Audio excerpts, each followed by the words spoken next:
야담상회를 찾아주신 마님들과 선비님들 감사드리옵니다. 야담상회, 오늘의 이야기 시작합니다. 옛날에 했죠. 18의 해를 집안에만 틀어박힌 규수 해람이 살고 있었습니다. 봄눈이 녹듯 그렇게 조신하고 조용하게 지내온 처자였어요. 높은 담장을 자랑하는 기와집의 안에서 사계절의 변화는 오직 안뜰의 매화나무와 장독대 옆의 감나무를 통해서만 감지될 뿐이었지요. 그녀의 주변을 촘촘히 둘러싸고 있는 숨막힐 듯한 감시의 그물망은 그녀의 삶을 질식시킬 듯 옥죄고 있었습니다. 이해람에게 바깥 세상이라 함은 참으로 희한한 것이었습니다. 멀리서 들려오는 장터의 북소리, 새벽녘 우물가 여인들의 웃음소리, 그리고 담 너머로 스치는 바람결에 실려오는 낯선 남자의 기침 소리만큼이나 막연하고 아득한 것이었어요. 오늘도 변함없이 갑갑하고 답답한 날이로구나. 다들 나의 삶을 두고 참으로 답답하기 짝이 없다 하지만 아녀자라면 모두가 이렇게들 산다 하니 어쩌겠는가. 찌뿌둥한 몸을 활짝 펴며 다리를 펼쳐 기지개를 하다 말고 치마 밑으로 드러난 종아리를 누가 보기라도 했을까봐 깜짝 놀라던 해람이 중얼거렸지요. 양반의 품위를 중요시 여기는 집안의 여식이었던 해람은 어려서부터 혹독한 교육을 받으며 자랐습니다. 그녀의 아버지는 깐깐하기로 소문난 유림이었어요. 해람은 어려서부터 사내아이처럼 글 공부를 해야 했습니다. 붓 대신 장난감을 쥐어야 할 나이에 논어와 맹자를 읊었고 자수 대신 서예를 익혔지요. 어머니는 또 어떤가요? 어머니는 대대로 무관을 배출한 가문의 출신답게 기계가 드높았습니다. 여자로서 지켜야 할 삼강오륜과 칠거제악을 마치 불경처럼 외우게 했답니다. 18송이 백합처럼 흰 피부, 먹물처럼 검은 머리칼, 그리고 그 안에 갇힌 야생마 같은 열정은 그렇게 부모의 유난에 가려져 그 누구도 알지 못했어요. 해람은 남녀 7세 부동석이라 하여 자신의 식구들을 제외하고는 다른 외간 남자와 말 한마디 나눠본 일도 없었습니다. 동네 사람들은 그런 해람을 두고서 과연 어떤 집안에 시집 가게 될까를 놓고 저마다 내기를 벌이곤 하였지요. 특히 바깥 세상 남자들이 그녀를 두고 수군거리는 일은 거의 하나의 놀이처럼 번지고 있었습니다. 과연 어떤 사내가 저 세장에 갇힌 차가운 얼음을 녹일 수 있겠어? 아니, 이 사람, 무슨 말을 그리 하는가? 녹이다니? 오히려 저 얼음에 베이지나 않으면 다행이네. 해람의 담벼락 너머로 짓궂은 농담이 오고 가는 소리가 들렸습니다. 해람은 그런 세상의 시선을 아는지 모르는지 오늘도 햇빛 한 줌 들지 않는 방 안에서 묵향에 잠겨 있었지요. 이렇듯 고요한 해람의 세계에 균열이 생기기 시작한 것은 얼마 지나지 않아서였습니다. 사람들의 무궁한 관심 속에서 억눌린 채 지내오던 해람이 어느덧 동네가 떠들썩하게 혼례를 올리는 날이 찾아오게 되었습니다. 초여름 햇살이 기와 지붕 위에 부서지던 날, 해람은 붉은 연지곤지를 찍고 족두리를 썼지요. 18해 동안 갇혀 지냈던 세장의 문이 열리는 순간이었습니다. 그러나 해람의 가슴에는 설렘 대신 묵직한 돌덩이가 얹힌 듯 답답했어요. 마치 재래의식에 바쳐지는 재물처럼 해람은 혼례 가마속에 앉아 흔들리는 몸을 맡겼습니다. 그녀는 부모가 정한 시댁인 민참봉댁으로 시집을 가고 있었습니다. 신랑은 민참봉댁 외아들 정우였습니다. 2살 위였지만 20살이라는 나이가 무색하게 유약하고 어리숙했어요. 피죽처럼 마른 몸에 겁먹은 토끼 같은 눈을 하고 있었습니다.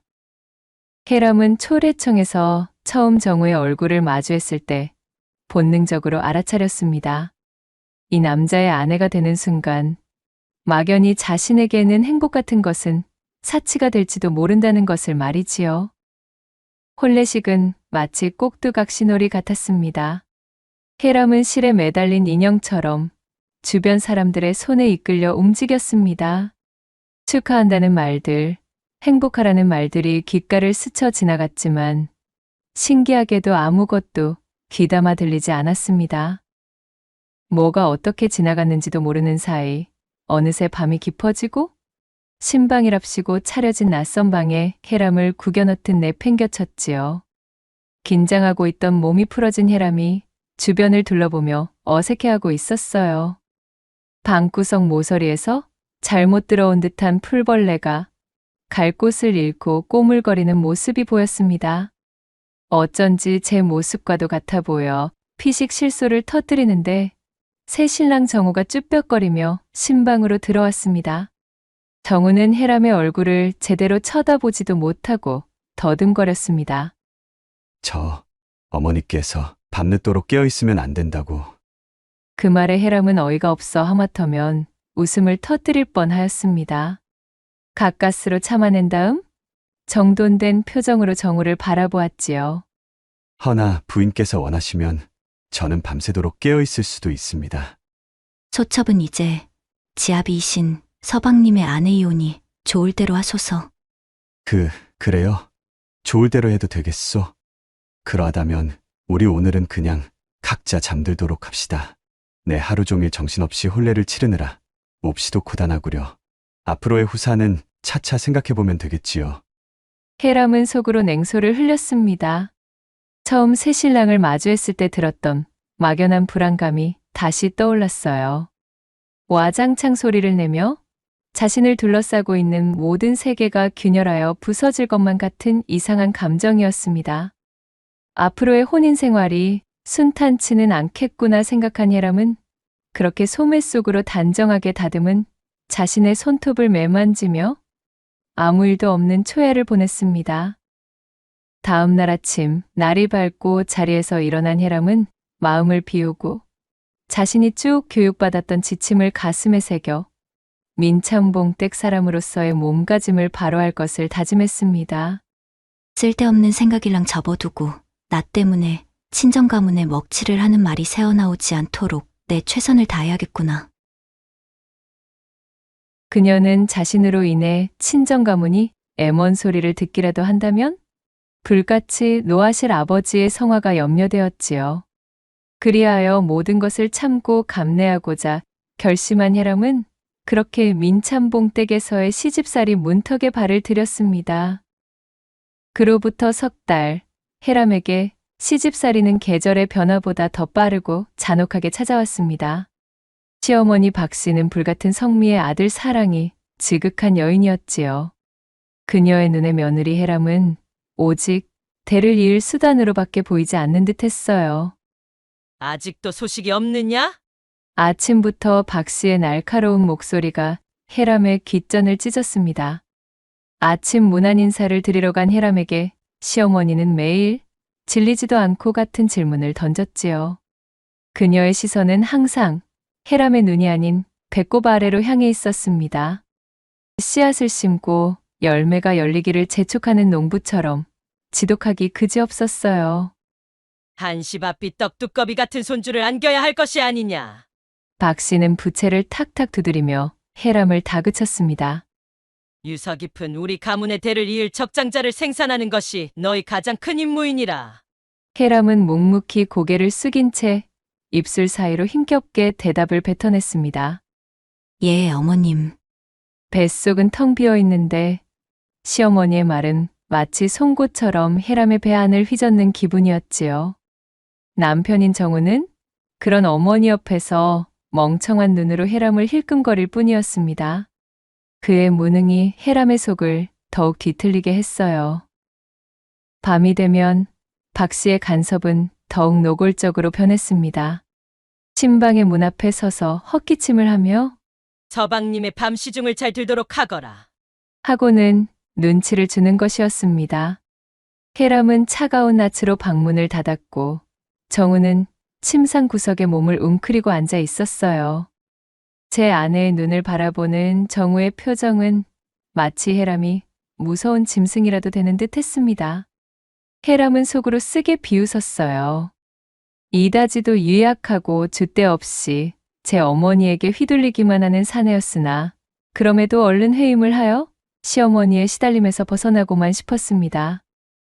시어머니 박씨의 집착은 점점 광기에 가까울 정도로 치닫고 있었습니다. 혜람의 배가 불러오지 않자 그녀는 온갖 수단을 동원하기에 이르렀어요. 심지어 박씨는 제 아들인 정우를 기방에 데려가 여자를 다루는 법을 배우게 하는 해괴한지까지 서슴지 않았습니다. 기방에서 돌아온 정우는 더듬거리며 혜람에게 어머니께서 시키셔서 기방의 기녀들에게 배워온 해괴한 동작들이 있는데 그것을 한번 써볼까요? 라고 말을 꺼냈다가 예, 방금 무어라 하셨나이까. 서방님, 저는 기방의 심심풀이 기녀가 아니라 서방님의 아내이옵니다. 라고 답하는 혜람의 차가운 눈빛에 입을 다물고 말았지요.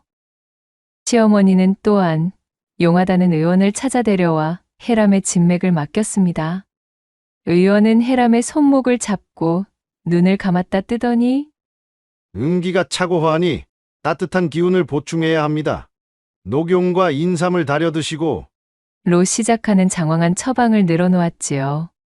의원의 말을 듣고 있던 혜람은 속으로 코웃음을 치고 말았습니다. 차고허에 내 안에는 차가운 얼음이 아니라 뜨거운 천불이 끓어오르고 있는데 기방 교육 덕분인지 정우는 밤마다 혜람의 방을 찾기 시작했습니다. 불을 끄고 쥐죽은 듯 누워있는 혜람의 속치마와 단속옷을 벗기고는 엉거주춤한 모양새로 올라타는 것이었지요. 정우는 몇 번 헐떡거리며 움직이다 볼일을 끝내고는 곧바로 등을 돌려 잠들었어요. 혜람은 그런 정우를 내려다보며 자괴감에 몸을 떨었습니다. 그러나 넉 달이 지나고 5달이 지나도 혜람의 배는 여전히 그대로였습니다. 박씨의 초조함은 극에 달했어요. 혜람에게 온갖 약을 먹이고 부적을 붙이고 심지어 무당을 불러 굿을 하기도 했지요. 그러나 혜람의 몸에는 아무런 변화도 없었습니다. 오히려 이쯤 되니 혜람의 마음속에는 묘한 반항심이 자라나고 있었지요. 그렇게 흐른 시간이 반년이 되자 태기가 없음에 길길이 노한 시어머니는 아예 상기를 잉태하는 쪽으로 용하다는 의원 하나를 불러 집에 들여앉았습니다. 혜람이 생전 이름도 처음 들어보는 온갖 가지의 약을 다려대 억지로 그녀에게 먹였지요. 귀한 약재이니 며느라기 너는 잠자코 먹도록 하여라. 아니 그래 혼사를 올린 지가 언제인데 아직도 아이가 들어서지 않는 것이 말이나 되느냐? 항시 몸가짐을 바로 하고 치성을 들여도 모자랄 판에 너의 정성이 부족해 이런 일을 겪는 것은 아닌가 모르겠구나. 예, 참으로 송구합니다, 어머님. 백방으로 더욱 열심히 노력하겠습니다. 혜람은 마치 죄인이라도 된 양 시어머니 앞에서 고개를 숙이며 대답할 수밖에 없었습니다. 1년, 2년, 시간이 흐를수록 시어머니 박씨의 불안감은 커져만 갔습니다. 집안 곳곳에 수군거림이 번져나갔어요. 은밀한 소문들이 마치 독버섯처럼 피어올랐습니다. 혜람은 매일 살얼음판을 걷는 기분이었고 밤마다 남몰래 한숨을 흘리며 아이의 점지를 기도했지만 참신할미는 그녀의 간절한 바람을 외면하고 있었습니다. 결국 시어머니는 최후의 수단을 꺼내 들었어요. 아무래도 후사를 위해 작은 살림을 차려야겠다. 내 밭이 문제가 있어 아이가 들어서질 않으니 이렇게라도 해서 가문의 대를 이어야 하지 않겠느냐? 차갑게 통보하는 시어머니의 말에 혜람은 얼굴이 하얗게 질렸습니다. 예, 어머님, 작은 살림이라니요. 설마 첩시를 드린다는 말씀이십니까? 믿을 수 없다는 듯 되물었지만 시어머니의 눈빛은 단호했지요. 여러 말 말고 집안의 결정에 따르도록 하여라. 이미 자신이 죄인인 양 기정사실이 되어버린 듯 혜람은 고개를 떨구었습니다. 네, 알겠습니다, 어머님. 면목이 없습니다. 입술을 깨물며 대답했지만 속에서는 뜨거운 분노가 치밀어 올랐지요. 굴욕감과 배신감에 온몸이 떨리는 기분이었습니다. 서너 달 후 민참봉 댁에 드디어 경사가 났습니다. 아니, 혜람에게는 비보였지요. 나가서 살림을 차려둔 첩실이 기어이 회임을 한 것이었습니다. 후사가 생겼다는 소식에 시어머니는 그 즉시 귀빈을 모시듯 첩씨를 본체로 데려왔습니다. 마치 전리품을 전시하듯 첩실에 뵈는 날이 갈수록 불러왔어요. 그와 비례하여 그녀의 오만함도 갈수록 하늘을 찌르기 시작했지요. 어머, 형님. 아침부터 첩실이 해람을 보며 교태롭게 불러세웠습니다. 뱃속에 우리 아들이 먹고 싶다고 하니 가서 참외라도 좀 내어오세요. 하인들이 모두 있는 자리에서 해람을 흡사 하녀 부리듯 명령했습니다. 그녀의 얼굴에는 안방마님에 대한 존중은 눈곱만큼도 없었습니다. 이것이 무슨 놀이라도 되는 양, 오직 승자의 오만한 미소만이 가득했지요. 사정이 이리 돌아가고 있으면 지압이라도 나서서 중재를 해야 마땅하건만 정우는 그런 첩씨를 옆에서 살뜰히 보살피고 있었습니다. 누군가 이 모습을 본다면 오히려 정우와 첩실 쪽이 혼례를 올린 정식 부부라 믿을 기세였어요. 시어머니 박 씨는 또 어떤가요? 첩실의 손을 꼭 부여잡고는 우리 귀한 손주, 부디 건강하게 태어나거라. 하며 쉴 새 없이 복을 빌어대는 것이었습니다. 해람은 마치 투명인간이 된 듯 그들만의 행복한 모습을 바라보며 지독한 소외감을 느꼈지요. 밤이 되면 정우는 어김없이 첩실의 방으로 향했습니다. 해람의 방문 앞을 스쳐 지나가는 그의 발걸음 소리는 경쾌하기 그지없었습니다. 깨엇이라도 받아든 어린 학童과도 같은 발걸음이로구나. 그리도 좋은가 보지? 해람은 텅 빈 신방 안에 홀로 앉아 차가운 달빛을 맞고 있었습니다. 고독과 분노가 그녀의 심장을 두드렸어요.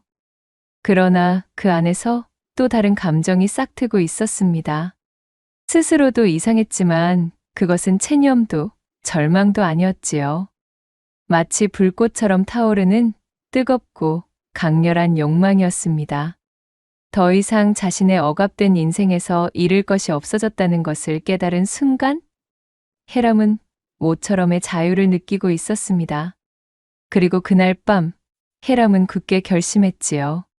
자신의 운명을 스스로 개척하기로 말이에요. 다음 날 아침 눈을 뜨자마자 시어머니에게 달려간 해람은 자신이 더는 이 집안에서 필요가 없어진 사람이니 집안에서 나가겠다고 말했습니다. 안 그래도 쌀이나 축내는 사람처럼 보던 어머님의 눈빛을 읽은 참이었습니다. 어차피 조만간에 내보내실 참이셨을 테니 이참에 소박 놓았다 생각하시고 적당한 선에서 정리해 주시사옵니다, 어머님. 과연 말본새가 어디 저작거리 왈패들이나 쓸 법한 말투인 것이 내년이 이제서야 본색을 드러내는구나. 오냐 좋다.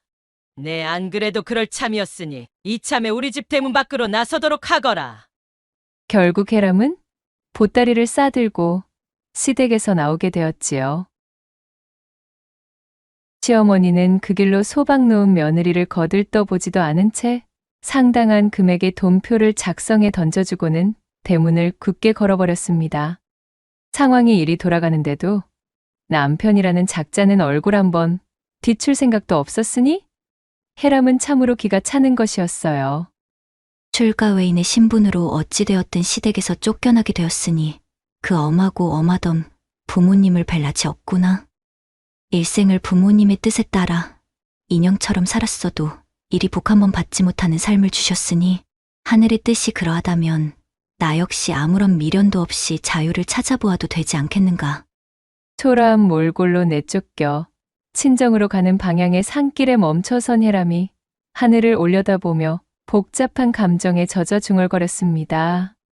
본가로 돌아가 봐야 처량하기 그지없는 자신의 신세에 대한 염려보다도 집안 망신을 시켰다는 소리를 할 것이 뻔한 부모님의 얼굴을 보기도 싫었지요. 막상 갈 곳이 없었던 해람은 그렇게 정처 없이 걷다가 고갯마루 근처도 가지 못하고 잠시 풀숲에 앉아 쉬었습니다.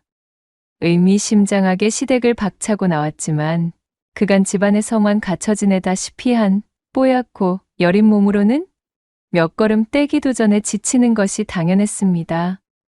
그렇게 자신의 품에서 손수건을 꺼내어 땀을 닦아내던 해람이 손수건을 길게 말아 자신의 목으로 가져갔지요.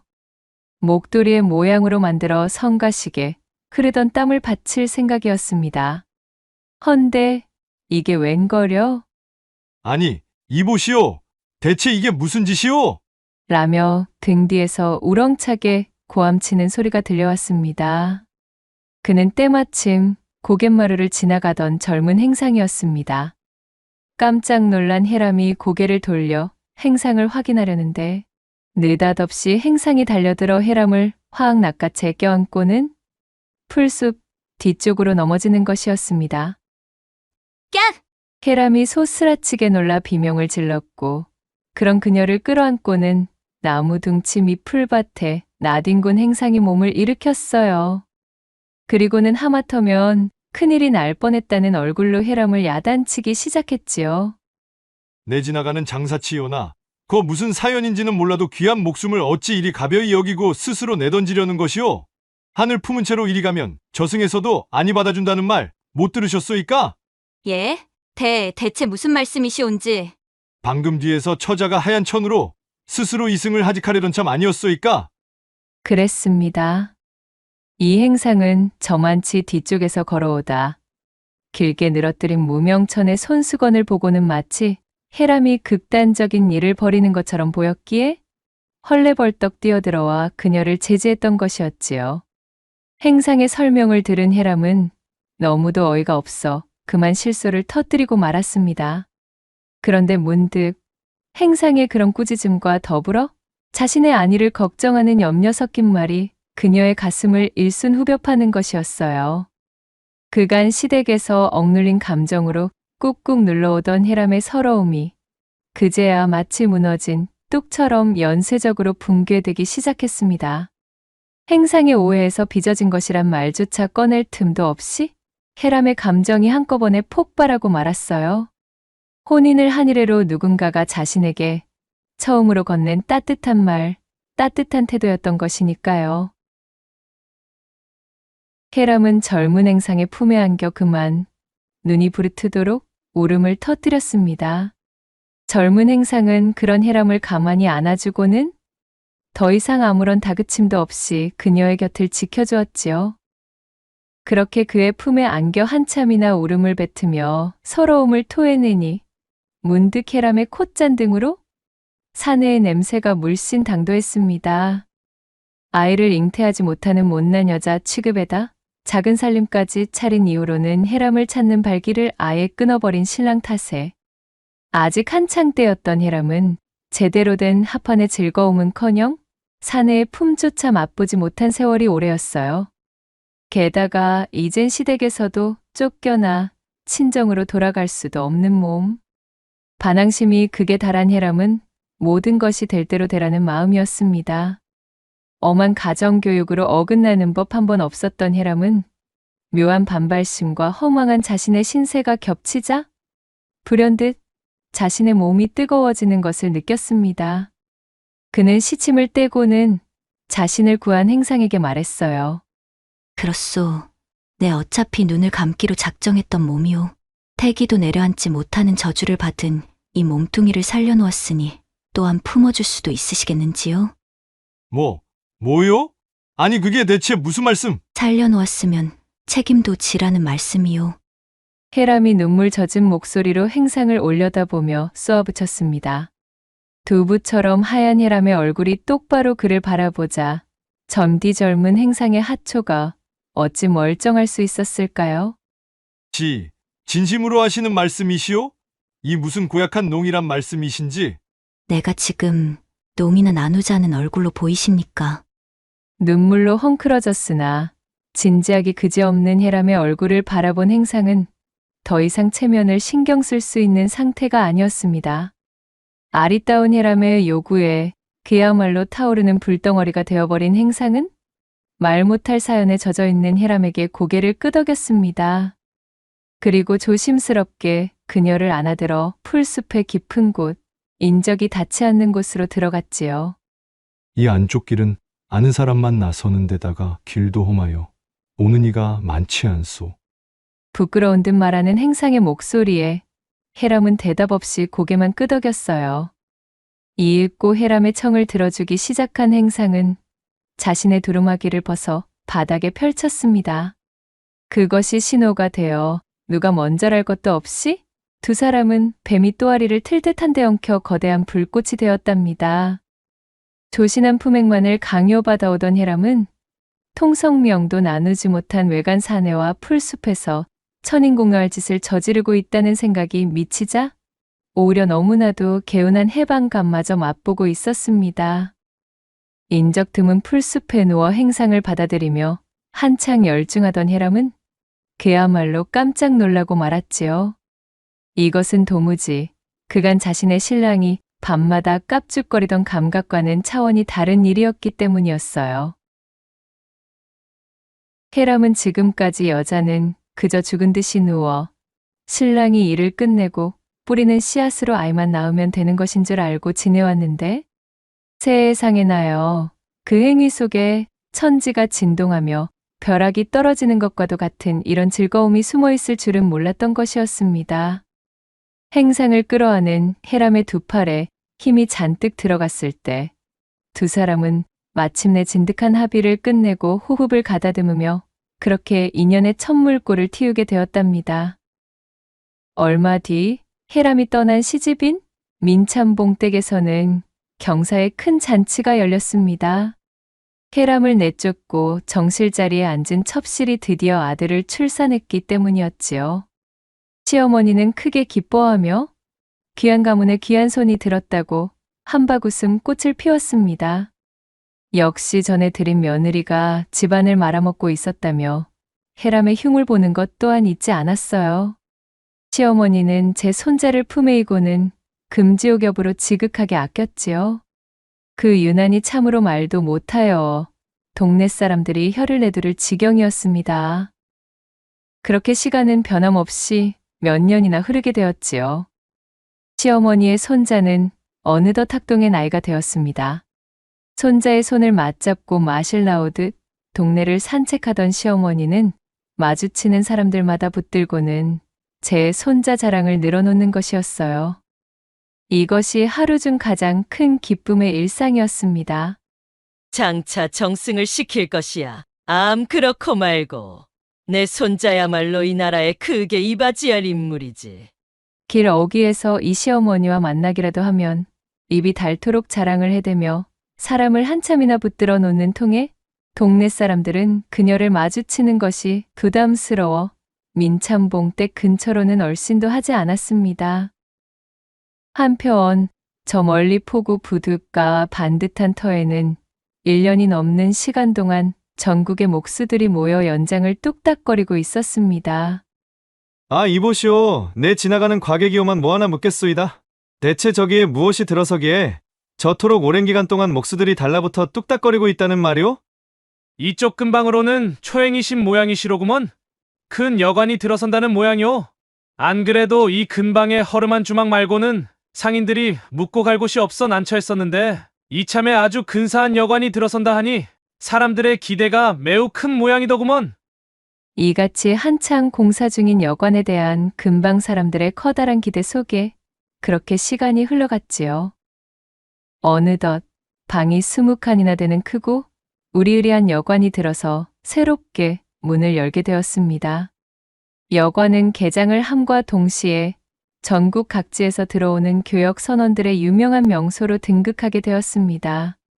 새우젓을 실은 배, 소금을 가득 적재한 배, 비단이 실린 배, 쌀가마로 묵직한 배들로 바삐 오가는 포구에서 부리는 돈이 어마어마했던 거상들은 유독 이 여관을 단골로 찾고 있었지요. 여관은 연일 문전성시를 이루고 있었습니다. 이 여관이 거상들에게 이토록 소문난 명소가 된 것은 새로 지은 건물이나 깔끔한 식사의 이유도 있었지만 가장 큰 이유는 바로 이 여관의 특별한 손님맞이 방식이 입소문을 타고 팔도로 퍼져나갔기 때문이었습니다. 오래 기다리셨습니다, 객손님. 그럼 안으로 드시지요. 정말 오늘 안주인께서 선택하신 사내는 저란 말씀이시오? 물론입니다. 허면 저로는 부족하신지요? 예? 어이구, 아닙니다. 그게 무슨 말씀이시오? 당치도 않소. 내 이런 행운이 나에게 찾아온 것을 믿을 수가 없어 그러하오. 자, 드십시다, 드십시다. 매일 밤 여관의 투숙객 중 한 사람은 여주인의 내실로 초대되어 수라상 뺨치는 번듯한 술상을 받음과 동시에 그품 넘치고 우아하기 그지없는 젊은 여주인과 하룻밤, 그야말로 잊지 못할 운우지정을 나누는 광란의 밤을 보낼 수 있는 것으로 유명했던 것이지요. 여주인과 한번 연을 맺은 사내라면 도무지 그 매력에 헤어나오지 못하여 다시금 이 여관을 찾을 수밖에 없었어요. 거상들은 앞다투어 이 여관에 묵으며 아름다운 여주인과의 하룻밤을 기대하기에 이르렀지요. 덕택의 여관은 항시 빈방이 없을 정도로 번창하고 있었습니다. 여관 주인은 바로 말할 것도 없이 해람이었답니다. 입막음을 조건으로 시댁인 민참봉댁에서 묵직한 거금을 받았던 해람은 멀리 떨어진 이 포구에 뿌리를 내리고 짜릿한 새 출발을 한 것이었습니다. 자신이 목숨을 던지려 했다는 오해를 하여 만나게 된 행상과 연이 되어 그를 따라 장사길에 나서게 되면서 해람의 인생은 완전히 탈바꿈을 시작하였어요. 행상과 팔도를 유랑하며 그간 모르고 지냈던 새로운 즐거움을 잔뜩 배울 수 있었던 해람은 수동적이었던 제 인생을 고쳐쓰기로 다짐했어요. 그 이후 부단한 경험을 습득하고 터득하여 자신감을 얻게 된 그녀는 이렇듯 여관을 세우게 되었지요. 원체 뛰어났던 그녀의 총명함은 곧 장사 수완으로 이어져 많은 도움을 받을 수 있었습니다. 장사를 하러 전국을 돌아다녔던 행상의 도움으로 여관업에 대한 기틀과 정보를 손쉽게 얻을 수 있었던 해람은 자신에게 합일의 즐거움을 선사해준 행상의 은혜를 잊지 않았습니다. 새 출발을 위해 많은 도움의 손길을 주었던 젊은 행상의 은혜에 보답하기 위해 그에게 큰 상선을 소유할 수 있도록 자금을 보태주었지요. 그리하여 해람의 지원으로 그는 번듯한 배를 소유한 거상이 되었습니다. 이후로 행상은 가끔씩 해람의 여관에 들러 그녀의 내실을 차지하는 영광을 누릴 수 있었답니다. 날이 새도록 그녀와 집맛을 나누는 사이가 되었지요. 사람 팔자 모르는 것이라고 하더니만 내게 이런 새로운 인생이 기다리고 있을 줄은 그 옛날에 나는 알지 못했겠지? 매일이 즐거움의 연속이로구나. 해람은 비로소 지난날 우울하고 억압되었던 시절에서 벗어나 스스로 자유롭게 자신의 인생을 구축하게 되었지요. 거대한 여관의 여주인으로 인생의 나머지를 채우기 시작한 그녀의 얼굴에는 지난날의 고독과 답답함은 보이지 않았습니다. 해람의 여관에는 늘 웃음소리가 끊임없이 이어지고 있었고 그녀는 자신의 두 번째 기회를 만끽하는 삶을 즐기며 이후로도 행복하게 살았답니다. 한편 해람의 여관이 나날이 번성을 맞이하며 커가던 시기, 한때 그녀의 시댁이었던 민참봉댁에서는 암암리에 괴이한 소문이 흘러나오고 있었습니다. 저 집 구석은 그래. 그 어질고 착하던 며느리를 소박 놓고 첩을 그 자리에 앉히더니만 그 첩실이라는 계집이 뱃속에다 땡중에 씨를 품고서는 그 집 내 씨인 척했다지. 그대 칼망구가 그리도 제 손자 자랑을 해대면서 동네를 그리도 싸돌아다니더니만 이것 참 무슨 일인가 그래? 시어머니가 그렇게 자랑에 맞지 않던 민참봉댁 손자가 해가 지나 나이를 먹으면 먹을수록 제 아비와는 닮은 구석이 하나도 없다는 소문이었지요. 윗고을에서 탁발을 다니던 훤칠한 파계승의 외모를 그야말로 쏙 빼다 받고 있다는 것은 이미 공공연한 사실이었습니다. 첩실이 회임을 했답시고 그것이 제 아들의 아이라 철석같이 믿은 시어머니 박씨와 또한 그 사실을 숨기고 부잣집에 정실로 들어오려 관계를 부린 첩실의 합작품이었지요. 매일 손자의 손을 쥐고 동네를 쏘다니며 만나는 사람마다 손자 자랑을 늘어놓던 시어머니는 마시를 끊은 지가 오래였습니다. 길거리를 나설 때마다 보이는 사람들의 수군거림에 어디 고개를 들 수가 있었어야지요. 이렇다 할 증자는 없고 순심증뿐이니 시원하게 첩실을 내쫓지도 못한 채 집안에서 두문불출하며 한숨만 뱉는 나날이 늘어만 갔지요. 손자가 태어난 이후로도 밤낮을 가리지 않고 신랑과 정실부인이 된 첩실이 합의를 치러댔지만 이후로는 단 한 차례의 태기도 찾아오지 않았다는 소문마저 크게 무성해질 때쯤 제 아들의 씨가 문제였음을 드디어 깨달은 시어머니는 끝끝내 그것을 인정하고 싶지 않았습니다.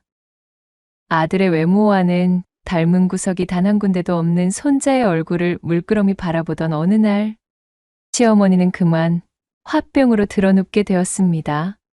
그리하여 깊어지는 경세의 3년도 채우지 못하고 시어머니는 불기에 객이되고 말았다는, 그리고 그 아들인 정우 역시 첩실의 소나기에 쥐어 집안 살림을 몽땅 날려먹고 말았다는 후문이 전해지고 있사옵니다.